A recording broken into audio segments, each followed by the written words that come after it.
Welcome back to the channel. Today's video hits a little different because we are officially standing on the edge of the end for Black Ops 7 Zombies, with Season 5 Reloaded dropping soon. Treyarch is giving us Rex Infernus, and this isn't just another DLC map, it's the final round based experience for this game, and honestly it feels like a massive turning point for the entire community. When you look at what's at stake here, returning to Dr. Monty's house, wrapping up this Wharton storyline, and facing whatever comes next, this map isn't just a wrap up, it is a test. Today we need to talk about what Rex Infernus needs to deliver, where Zombies is heading, and why this moment could either save or destroy the future of the mode we love. To really understand the weight of Rex Infernus, you have to look at the road that brought us here. It started back at launch with the Ashes of the Damned, taking inspiration from Transit. What a lot of people call the worst map in Zombies history was a huge risk, but Treyarch completely flipped the script. The Easter egg was top tier, the wonder weapon looked amazing while actually being useful, and that boss fight was an absolute intense challenge.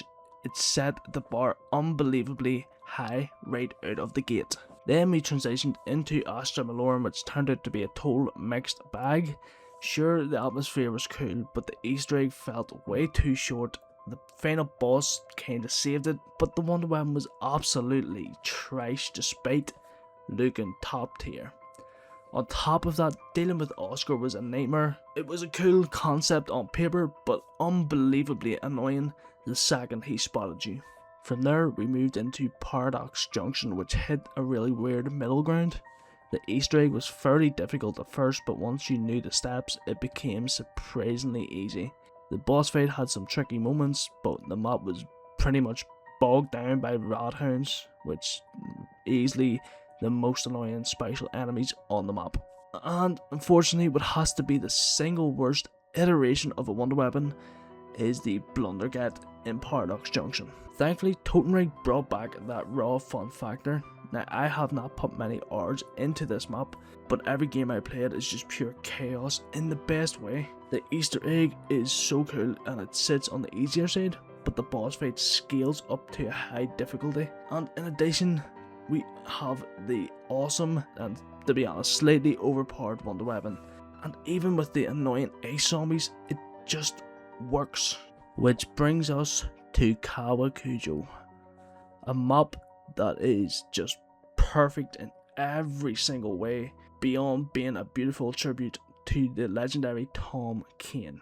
It delivered almost every front. The special defending rounds added a cool dynamic, which to be honest I wasn't a big fan of. The wonder weapon was insanely fun before Treyarch hit it with a nerf, but it's still quite good.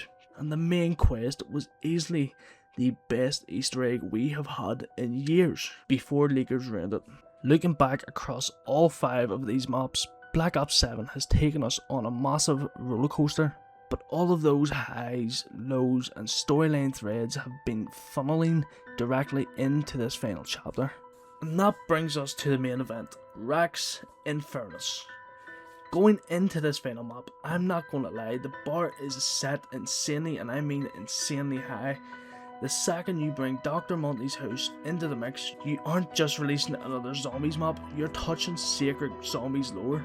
The expectations are through the roof, and Treyarch has to deliver.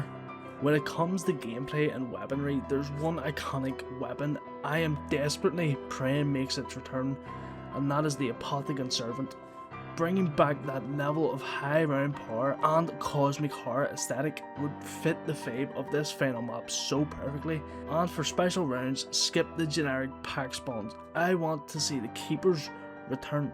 Having full keeper rounds would bring back that classic high stakes atmospheric tension that made peak Zombies feel so special. As for the Easter egg itself, I don't want something we can breeze through in a couple of hours on day one. I hope this quest is an absolute masterpiece. It's insanely long and complex and so difficult that it takes the community ages to figure out and solve. And if Treyarch really wants to blow our minds, they need to give us a double boss fight. Think Infinite Warfare zombie style.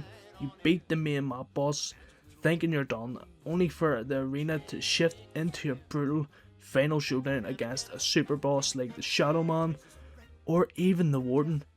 That kind of 2-tier final boss fight would make beating Rex Infernus feel like a legendary achievement.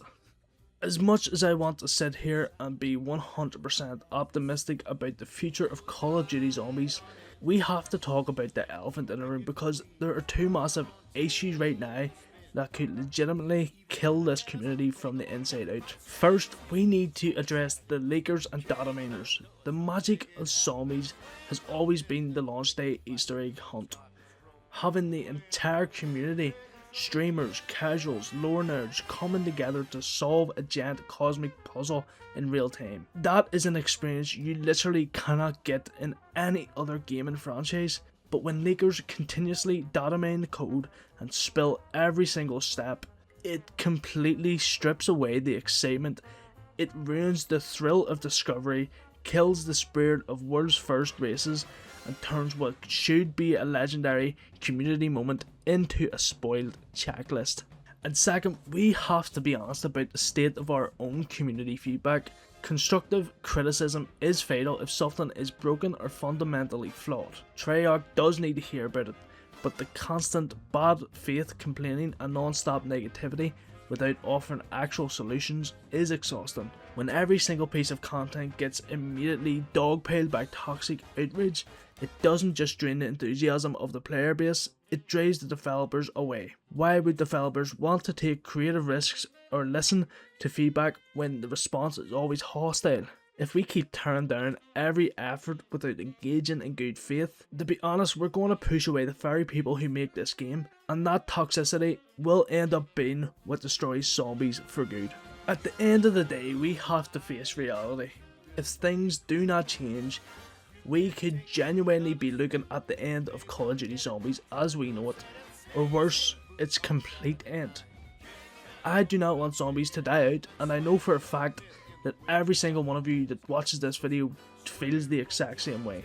We have poured years of passion, time, and memories into this mode. But if we want a real future for zombies, the way we interact as a community has to shift. We need to work harder to communicate with the developers properly. We have to offer real, constructive feedback and build a dialogue that actually helps shape the game, rather than just tearing it down. Otherwise, if the toxic noise drowns out the real passion, this mode simply will not have a future. Rex Infernus isn't just the end of a season, it's a massive turning point. My hope is that Treyarch sticks to landing with this finale, and that it serves as a wake-up call for both the devs and the community for what comes next.